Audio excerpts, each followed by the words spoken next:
What's up, College Station? I'm Grace Hollowell, and I am joined once again by Caroline Osk, our Solid Waste Division Manager. Hi, Caroline. Hi, Grace. How are you doing today? I am doing well. You are back to talk some more trash with us today. I am. Always exciting to chat with you. Yes, so move-in season for the students is kind of coming to a close. They're starting their classes. They're getting into the swing of things.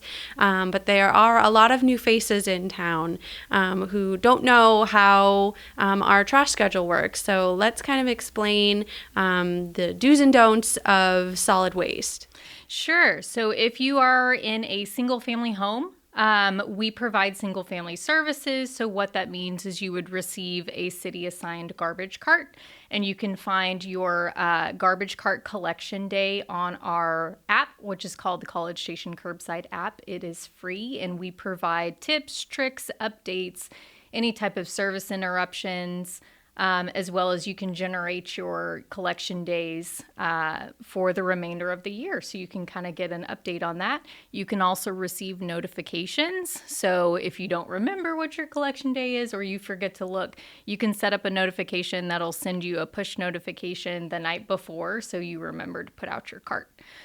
Besides weekly cart service, we also provide bulk and brush service on a weekly basis. That schedule will also generate through the app for you guys. And what we like to see for our bulk and brush services is those two piles actually separated out. So bulk items on one side, brushy items on the other. What we like to do with our brushy items is take them to the other side of the landfill and they'll be composted, which is nice.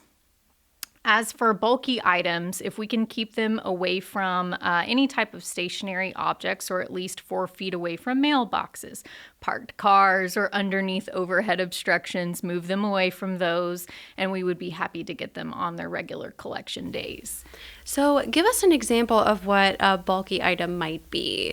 So that would be chairs, mattresses, couches. We'll even take refrigerators as long as Freon units have been removed.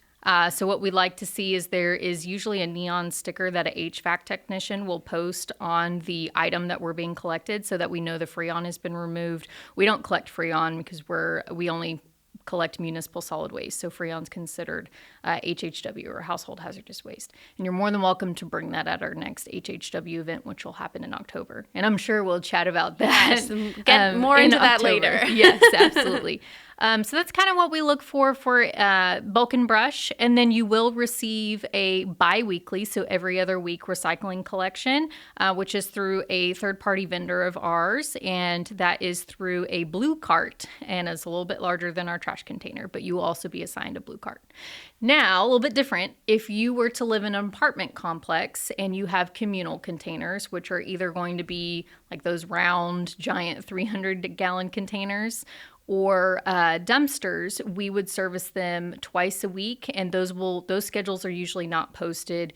The management companies or operators will give us a call if they need any extra collections and what that looks like, and if they need any additional help. Those types of accounts do not receive bulk or brush collections, but their management companies can always give us a call and we can provide options to them. And in regards to recycling, I know things can get a little complicated with what is recyclable, what's not, but you guys have a really helpful recycling guide that's going to be sent out in the mail pretty soon, correct? Yes. So we send out a comprehensive solid waste and recycling guide every year, and it'll be mailed out to everybody in probably sometime in September. This year we've changed it to Aggie Maroon. Very exciting when we change colors. Last year it was navy blue, so this year it'll be maroon. And for recycling, it's a little bit different from your garbage cart. So for garbage, what we want to see is any items need to be bagged. Everything needs to be bagged. So when it's serviced by our automated collection trucks, which it has a gripper arm on the right-hand side, it'll grab your container and it'll pick it up on the side, right-hand side, and it dumps it into the packer body. That means no operator is actually getting out of the vehicle. And the reason that we moved to automated services quite a while ago is it increases efficiency and it increases operator safety. So bag those items. Yes. Don't leave items loose in the cans. If we service something and litter falls out, there's really not much we can do. We have a very small amount of staff to service the city. Now, for recycling, which, like you mentioned, is a little bit different, we like for all the items to be loose in recycling. The reason for that is any type of soft plastics, plastic bags get caught in the sorting facility equipment. So no loose items, no soft plastics, loose items, no soft plastics. So don't bag anything in your recycling bins. Yes, not even the blue recyclable bags. Just keep all the items nice and loose in there. Make sure they're clean, dry. It's best for our machines because if the machines break, then that interrupts your service and you will have to hold on to those items for an extra week or so. Yes, absolutely. And so I will say if solid waste or our recycling contractor sees anything that we deem maybe a safety issue or something that's a prohibited item, or for recycling if items are bagged, again, we can't take soft plastics on recycling. What they will do and what we will do is we will tag the containers. It's not to cause any type of inconvenience. It's just to let you know there are some items that we cannot collect and the reasons why we won't be able to collect them. So just to kind of give you an example, for cart services, whether that's your garbage cart or your recycling cart, some of those items may be it's not your collection day, or there's an obstruction if you've placed your cart too close to a parallel parked car. The reason that we asked for 4 feet on either side of a cart is because that gripper arm is pretty wide and the hydraulics on it move pretty fast. We can cause some property damage. So if you see that tag on your bin, that's why. As for bulk and brush collection notices, these are actually not tags because there's no actual cart to tag. Right. These are door hangers. So what you'll see is if the stacks are too far away for us to reach, if there's any household waste so we don't pick up bagged waste for your bulk and brush days. Also, we know that this is kind of the end of summer, even though it doesn't feel like it.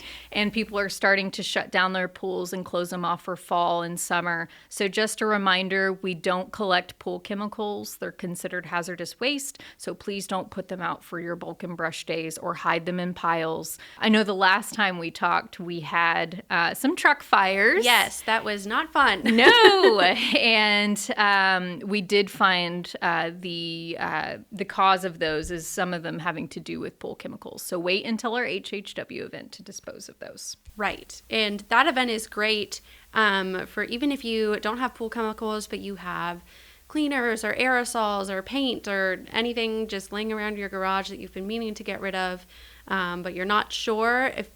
Anytime you're not sure, should I throw this in my regular bin? Definitely check out the HHW website. Yes. It's Twin Oaks Landfill is who puts it on, correct? Yes, it's Twin Oaks and the Brazos Valley Solid Waste Management Agency. They put it on for all of the Brazos Valley, and it usually happens in October. You can find their information in our waste and recycling guide on the very back, as well as on our webpage, and give them a call. They'd be happy to help you. There's also a complete list that they have on their webpage as well, and they'll advertise that. Yes. And best practice, if you're not sure, don't put it in your can. Just err on the side of caution. Absolutely. Keep our operators safe so we can continuously service you guys. What else can you share with us today? So besides tagging, we have seen an influx of contractor-generated waste. So if you have a contractor coming out to do remodeling, any type of demolition, they're cutting down trees or any type of replacement in fencing. I know we've been in this major drought. We're seeing a lot of trees dying. We're going to have to cut some stuff down. I know, at least on my personal property, we're having a lot of stuff turn real crispy. Yes. So if you do utilize a contractor, please make sure that the contractor is taking their waste with them. We are not permitted to haul construction and demo waste, so we would like that contractor, please go ahead and take that with them. If you do have a missed collection, maybe you're new and you haven't heard of the app and you haven't received your guide just yet, which will be sent out in September, give us a call. We'd be happy to take care of you, and we'll take care of you as quick as we can. We've got lots of contact information and different ways that you can contact us. So you can call us at 979-764-3690. That's our Public Works main line. You're more than welcome to email us, which is pubworks@cstx.gov. There are multiple options to send items through SeeClickFix. Through our webpage, we have a button at cstx.gov/recycle if you have a missed collection, and you can actually submit a request through the app, so College Station Curbside app. So we got lots of ways to communicate, and they all go into a bucket, and they all go to my administrative staff or our solid waste staff for Public Works, and we sort it out as fast as we can. Yes, you guys are very responsive whenever there's a problem to make sure it gets taken care of quickly. Yes. Well, thanks so much. I appreciate the time. Yes. And if y'all have any questions, I'll be happy to come back out. Yes, well, thank you for being here. It's always a pleasure to talk trash with you. Yes. And that's what's up.